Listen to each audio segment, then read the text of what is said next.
This is Kevin Pruitt with Rising Tide Startups. We've got another exciting interview tonight with Jessie Lewis. Jessie, thanks for joining us. Oh my goodness, I'm so excited to be here. Yeah, it's great having you. It's great having you. Thank you for allowing me to stalk you on Facebook and find you in our Facebook group, and you so graciously agreed to become a guest. Appreciate Well, that. I am super excited to get started, for sure. Well, tell us a little bit, who is Jessie Lewis? All right. Well, I am primarily a conversion copywriter. And what that means for those who are completely unaware, we're not talking about copyright law. It's more copy as in I write your copy for your website. I started my career back at one of the larger marketing agencies in the Southwest, and I grew from there. I eventually realized that I wanted to do my own thing, as I'm sure many folks have a similar story. And so I started freelancing. And that was the first time. I did it for a few months. I was writing blog posts and, picking up things where I could. And a while in, I realized that things were not going the way that I had planned them to. And I got an opportunity to go in-house, and I started doing marketing in-house and had that whole phase of my career. And then I have now launched again, this time focusing purely on conversion copywriting. So that's what I do now. Let me circle back real quick. How did you initially get into copywriting? Is your education in like English? Were you a writer? Yeah, no. So I went to school for English, and it was funny because while I was in school, I remember hearing about different options that you could take while studying English. The main one is going to be becoming an English professor, which I considered for a while. But then I realized I'm like, well, I kind of want to have a more traditional career, and I started hearing more about advertising. And at the time, I actually had this whole ethical conundrum because I'm like, advertising, marketing is so evil. I think that's a really common perspective. Yeah. But I'm like, well, I can kind of do social media. That's cool. And that's how it actually started. I was starting as a blog writing and social media intern at that agency. So that kind of opened the door there. So it went from content really to copywriting now. Okay. Was this in the Phoenix area or? Yep. Okay. And that's where you are now? Mm-hmm. Okay. So this is a complete shift right now. What is that picture behind your head? Oh, which one? I see the trees and like the mountains and. Yes, no, I actually, that's one that I got from a thrift store. Oh, I thought maybe you were going to tell us a story about you painted it or. I would love to tell you a story about how I painted it. I don't have that story though. Okay. All right, we'll get back to copywriting. As I was looking at you, I was looking at that picture. I thought, I wonder if she painted that. She's probably really eclectic. I would have loved to. I actually studied art in school as well for a short while, but I just thought that one was pretty. I understand. So you went on your own for a short time and then circled back. You said you went in-house and then now you're back on your own again, right? Yeah. So give us a little bit of that shift. What happened? What caused that second pivot again? Yeah. So, the first time that I had started freelancing, it was wonderful. I loved being on my own. I think that I had found that going from college to working in a 9-to-5 was a huge shift for me. Yeah. As I think a lot of people feel, it's just something that's so accepted as a norm in our society that we don't question it. Right. But I think for me, more specifically, I was actually homeschooled throughout grade school. And homeschooling can be done really well and it can be done really poorly. Luckily, my parents were awesome and they did really well. And so for me, homeschooling was very much an experience of learning how to work for myself, learning how to start my own projects and do my own thing. So that's what I was really used to. And so when I did then return for a second time to a, standard, 8-to-5 kind of job, it was really exciting because I got to put into practice all of the marketing practices that I had been learning over the past couple of years in, my previous life at the agency and then even working on my own. But at the same time, it was just frankly exhausting. And so from there, I realized that I needed to take the leap again. But of course, I was really scared too. I wasn't sure, how I could do it differently. That wouldn't end up in the same result of just like barely scraping by. And that went through my mind. I mean, to do it again once that when you had tried it the first time and And I mean, it may or may not have worked out. I mean, you just made the decision not to continue it the first time. So, but there had to be some kind of fear and trepidation going into the, Oh stepping yeah. out on your own again. It took quite a few months of journaling. That's definitely the big thing. Of journaling, of decision weighing. I actually created this Right. whole spreadsheet of like, here's everything that I value, and here are my different options. And I considered everything from starting a business to, well, what if I just went and worked in retail? Maybe that's what's missing in my life. Maybe it's this crazy schedule. Maybe if I was working right next door at a little shop, my life would be different. So I considered everything. Hmm. And I ended up realizing, I'm like, I have the skill. I know I want to start a business. I'm going to do it again. But before I do, I'm going to like analyze everything that went wrong and make sure it doesn't happen. So, So who is your ideal client now that you're on your own? Who's kind of your yes. avatar? My ideal client nowadays is I work primarily with solopreneurs, and it's a pretty big bucket. It's folks who are coaches, who are consultants, who are shop owners. I Hmm. work with some online shop owners. So that's kind of the first group, as well as people who are doing these kind of heart-driven businesses. So I don't know if you've heard of B corporations or social entrepreneurship. Yep. But yeah, any folks who are kind of trying to do things a little bit differently, whether for themselves or for a larger movement. Now this, I mean, like fair trade, like, uh, you know, I mean, I had a previous guest on that is she designs like handbags.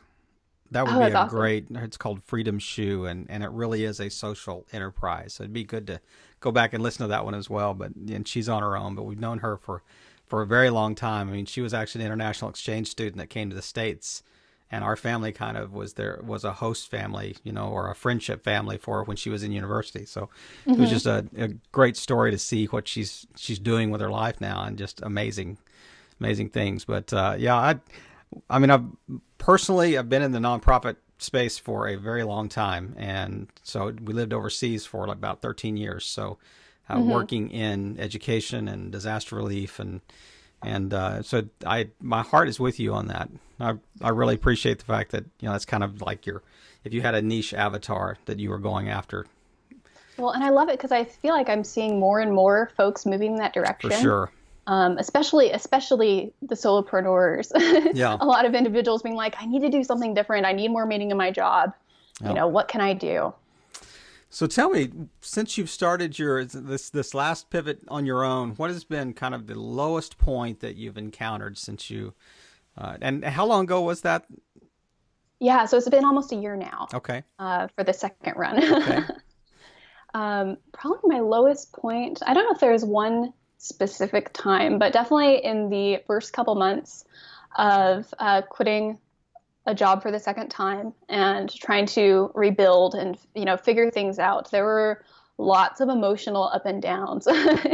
It was a lot of days of coming up to my husband and being like, I don't know if this is the right direction for me. I don't know if this is the right business that I've started. Like, will I ever be successful? Will I ever figure things out? So there were definitely a lot of ups and downs then, and that's when I discovered yoga and meditation and everything. That's just kind of like, okay, how do we get back in the zone after whatever that was? Sure. So were you doing freelancing on the side as well, or was this just a cold, clean break? It was a clean break both times, Okay. actually. The second time, I had kind of kept up my blog a little bit, so I Mm-hmm. blog regularly about copywriting and business how-tos. It's just kind of the drumbeat content of my business. So I had kept that up a little bit, but I was pretty much like, all right, we've got a little bit of a nest egg saving, so let's just go with this again and throw everything at it. So what was your strategy? And these are a little off topic, but I'm really interested in this kind of this transition. What was your lead strategy from the moment that you walked out Friday afternoon from your previous job, and Monday morning you get up and said, "Well, I'm actually employed by myself now. So, what's the first thing I'm going to do at 8:30 in the morning on Monday?" So that was it's definitely been a journey there. So I think that was actually where I went wrong the most the first time that I freelanced. In that I actually was very fortunate to get some really good referrals when I first started Mm-hmm. freelancing. And that became what I relied on. Okay. And because of that, I never did any sourcing, and that's why my business never grew. Wow, really? You don't look for clients, they don't just show up. And then the second time, that was the big thing of, okay, how are we going to do this? Don't want to fall into the same rut of just taking little jobs as they come in. So it's really been a blend of things. I'll be completely honest, it's only started to pick up in the past couple months. It's been a journey Pretty of natural taking course, frankly. Yeah, it takes a while to build up. Right. But for me, my focus has largely been, first of all, on my blog. And this is not necessarily a lead source for me, but it's a way for me to stay in touch with people really well. For my blog and then the email newsletter that I send out. And I send out some exclusive content via that as well. But that has allowed me to really develop relationships with people. But for me, it's been involved. It's just getting out there more. It's being involved in Facebook groups. It's not so much in-person networking that hasn't been super successful for me.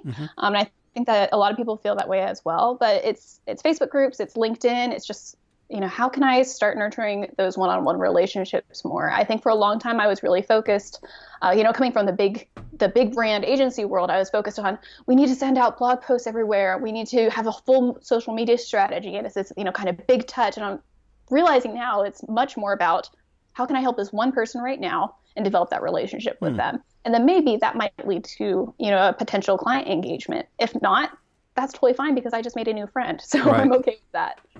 Let me ask you this. I'm kind of a podcast junkie. I mean, not only I like my own, but I love to listen to podcasts. And one of the things that you hear over and over again when they interview people is this idea of niching down.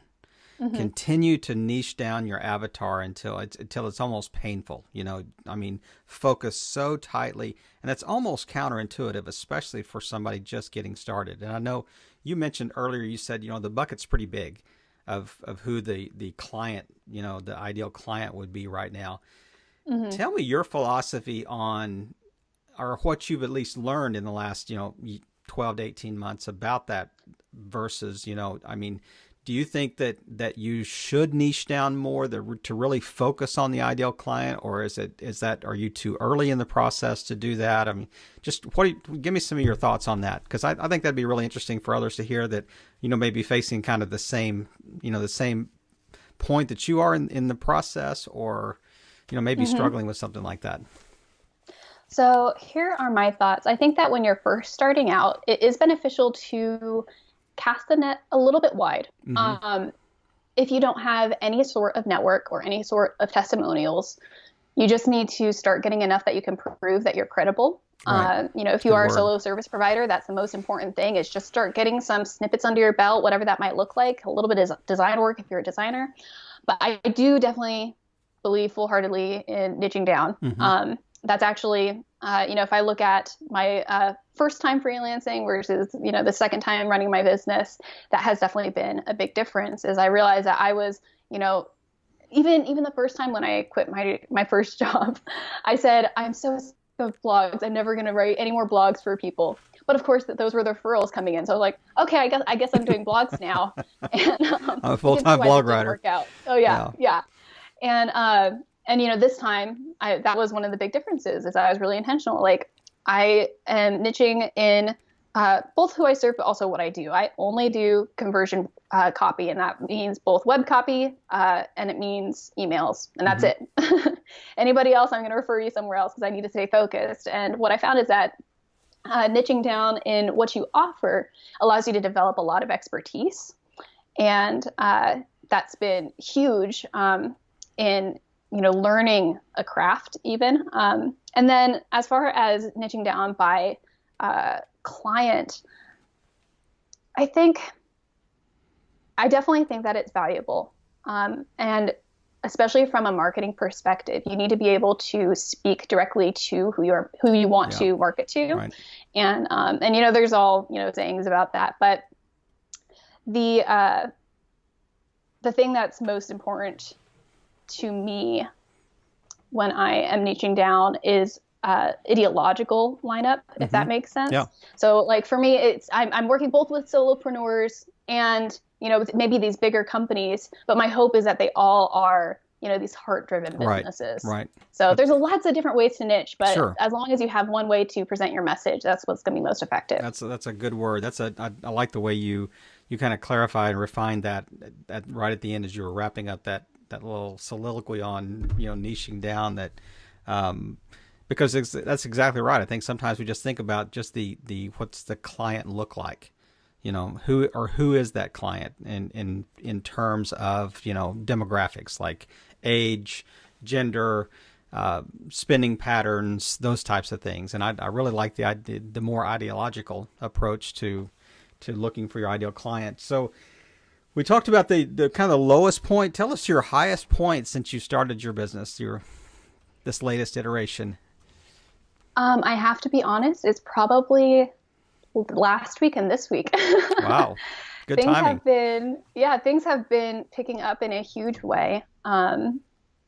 It happened when I've had a couple really good clients recently, and one of them was kind enough to share a testimony about my work in a popular Facebook group.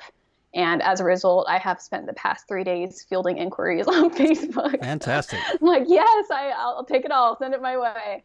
But so definitely a bit of an emotional high right now. Hey, we're going to link this podcast in that same Facebook group. So, as you're responding to people, for sure, hey, just go look at my interview on this podcast, and we're going to be live soon. So sounds good. That is fantastic. I love just the fact that we can catch you on the height of the wave here. So we were about to transition into kind of our final stage of the interview here, the really drilling down the questions, but there's some things that you mentioned that I would like to circle back with just for a couple of minutes about conversion copywriting. So unpack that a little bit. I mean, the things that are going through my mind are like HubSpot nurture campaigns and email offers and how to get people to, go through lead pages. And so, but I'm just throwing a lot of terms out there right now. So you can say it a lot more succinctly and clearly than I can. So tell us what that is exactly.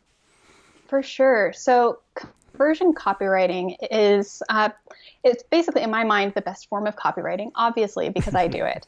But, I think when people think of copywriting, they think of other forms of copyright or other forms of writing in general, as far as like, oh, yes, I'm a writer. I could totally write a website. And, there's definitely a difference between making things just sound good, which is what a lot of early career copywriters will focus on.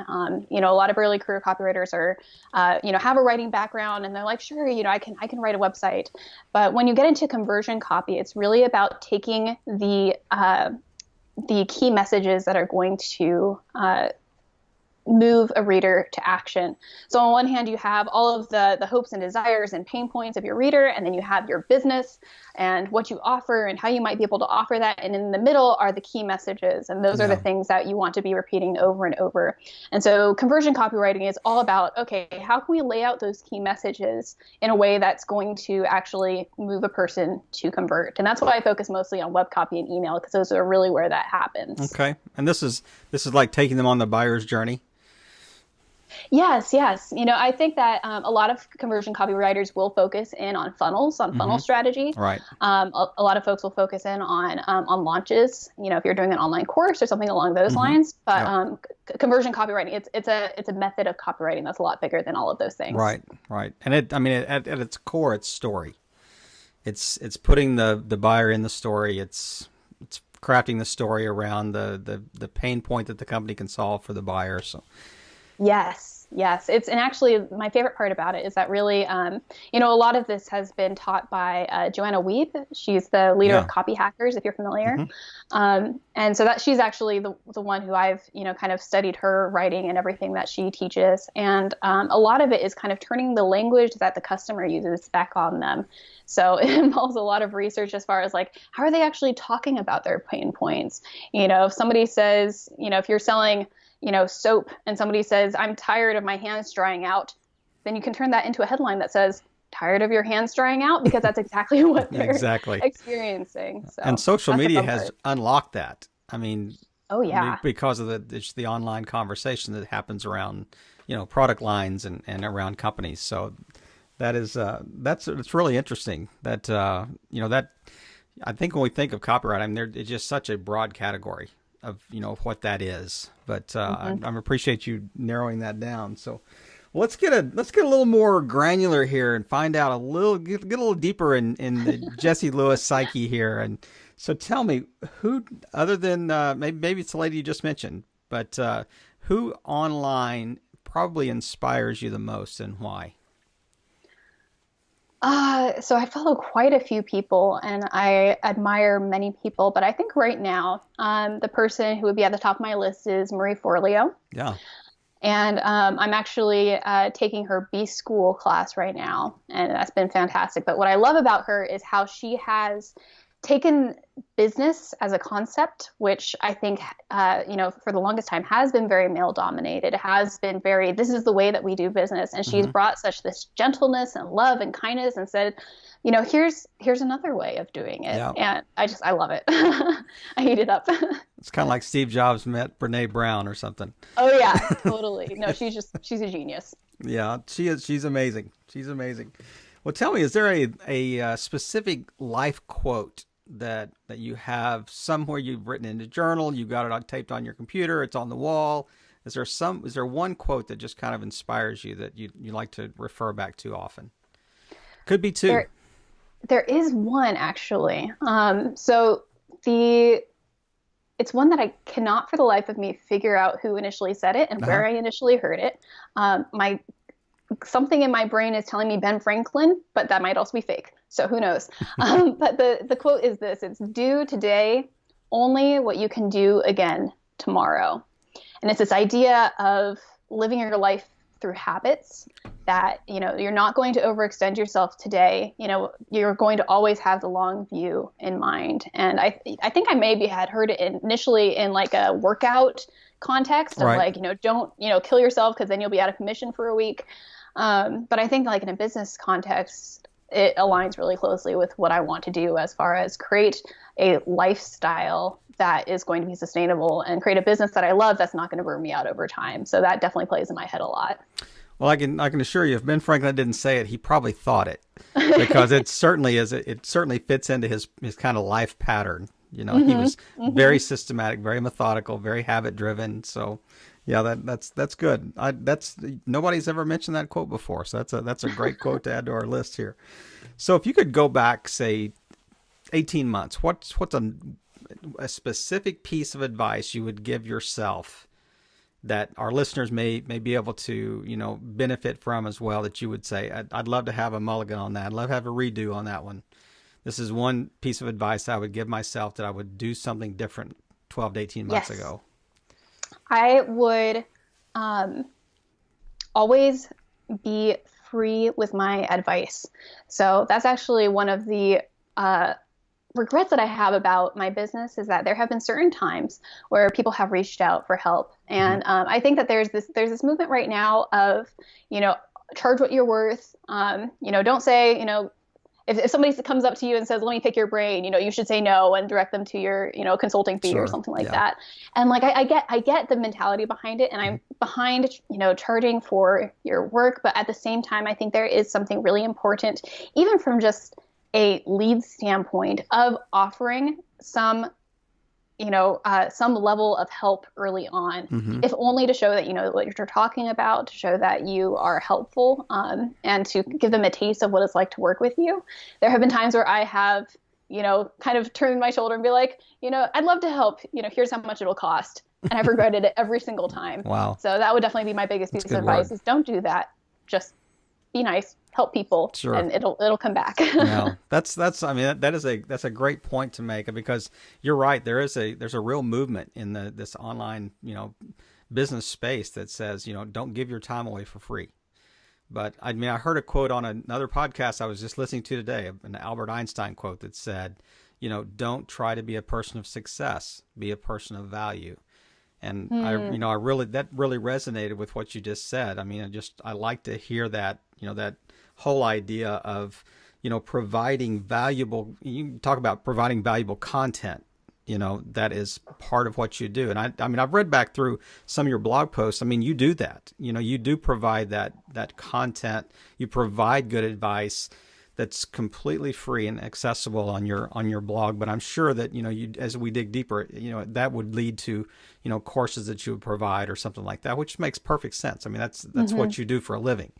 But I really appreciate that. I appreciate the heart behind, the things that you've said today. And I think that it just speaks well to our audience and what, as we are trying to walk on this planet together, and just the whole idea even behind just the rising tide, as we talked off camera before we started this interview. So as we're wrapping up today, tell me, is there anything that I haven't touched on that you would like to share with our audience, or any links that you send me? I'm going to put in the show notes, like we said. So, but you're welcome to. This is your time. We just want to get to know you better and just give you the opportunity to share what you want to share, and you tell us. Yeah, I would. Oh my gosh, my mind's going in a million different directions. If we might run out of recording video. I would say, I think that business-wise, a lot of people put off copywriting, thinking that, they can hack it together for now and maybe they'll invest in it one day, but right now I just need to do it. And I would encourage people to either start studying it for themselves or get involved with a copywriter earlier on, because, and I would say this even if I wasn't a copywriter, sure. It's so important to your business. It's, found the messaging and the way that you relate to your customers forms the foundation of everything that you're going to be doing moving forward. So I think that, in the early days, heart and passion, may take you to a certain extent, as far as, you're a plucky entrepreneur, you've got the passion, you're going to connect with people in that way. But to solidify and become professional moving forward, that's when, the right messaging can really come into play. Well, that's such sage advice, because as you were talking, I'm thinking, you wouldn't invite anyone over to your house and it would just leave it a mess. So, as somebody's coming to your website, is there engaging with you through email? They're virtually coming into your virtual house. So, for sure, and it's, what impression do you want to leave them? And you would know this better than I, but I know that people are so quick to have that first impression. And if that first impression is not good, it's horrific to get back. It's almost impossible to get them back. If they, within 3 seconds, they've probably decided if they're going to stay or not with, looking at that website or that blog article or whatever. So, that it is so important what you just mentioned, to make sure that it's quality, it looks good, it's well written, the words are spelled right, it's edited. How many times you've gone to a website and it just looks like they spent virtually no time putting this together. For sure. Pictures, and I think so many people don't even realize what their own websites look like. Yeah. So I would encourage everybody to get a friend to look at your website and say, give some honest feedback as like, does this communicate what I'm trying to communicate? Do you even know what I'm doing in my business by visiting my website? That's a big one, is people get so caught up in the ideas of what they want to put forward that they never actually tell their reader, hey, I'm a coach, or I offer this service or this product. It's like, make it clearer. If you do that, you're going to go a long way. I think it was on one of your tweets that I was looking at that was how to write a good about us page or about me page, and I read that article and I thought that makes so much sense, and we spend so little time actually even thinking about that, but that is so pertinent and so important, and as people are looking, do I want to do business with this person? I want to make sure that we resonate, that there is some, something that connects us together, through that page. So, well, thank you for wrapping that up with we got a buy one, get one free. Great advice that right there at the end. So happy to help. Tell us how people can find you online. What's the best way? Yeah, the best way is just my website. It's jessielewis.com, and that is JESSIE. Lewis, Lewis. Okay. Jessie R. Lewis. And that's pretty much where everything is. That's where you can find my blog. That's where you can get a free little mini email course on adding more personality to your website. Lots of things happening over there. And it also has all your social media icons on that page as well. Yep. So, well, Jessie, thank you. I can't thank you enough for coming on the show. And listeners, this is now your chance to speak in. Jessie's mentioned the kind of the high point and low point. And you know what? I have completely forgotten about the pain points. I walked right by that. And you know what? I reserve the right to circle back because it's my podcast. So tell us, All right. tell me what are your top two pain points? I got so engaged in what you were saying, I forgot what I was doing. Had a good thing going there. Yeah. Forgive me, listeners. I was asking you for something I hadn't even given you yet. So, I would say at this point in my business, especially in these past 2 weeks, I've noticed that I need a much better system for somehow managing leads and sales conversations and keeping that all organized. Okay. Right now, I have a mixture between a spreadsheet, a note, and a whiteboard where I'm trying to keep track of many things. So any suggestions on like CRMs or systems that you guys use, that would be fantastic. The other pain point is kind of closely tied to that, but I'm considering, fingers crossed, that as things keep growing, I'm looking to potentially hire my first assistant. Mm-hmm. So I would love to hear some guidance on, when is the right time to get an assistant? What should I be looking for? Anything along those lines. Now, are you looking at maybe a virtual assistant, or are you looking at one that would virtual? Okay. Everything virtual. I'm an introvert. Stay in your own home. So about 30 minutes before I got online, I was getting the Skype, getting Skype ready, and I noticed that there was something that you had put maybe on your website about I love Twitter. So I was looking at your Twitter profile or at your Twitter feed, and there was something on there about this is me after I come back from a conference of meeting 5 people or whatever, and it has this baby going face down on a couch. Entirely. I thought that is an introvert. Well, I got so much energy in me. That's right. That's somebody who needs some me time right there. For sure. Well, listeners, we now have the pain points that you can speak into. So, and they will be listed on the website, and we'd love your feedback. And this is the unique selling point of Rising Tide Startups is we want our audience to be proactively engaged and in adding feedback and speaking into this as a community, because the basic premise of Rising Tide Startups is all boats rise in a rising tide. Jessie, thanks for joining us tonight. Thank you so much. It's been a pleasure.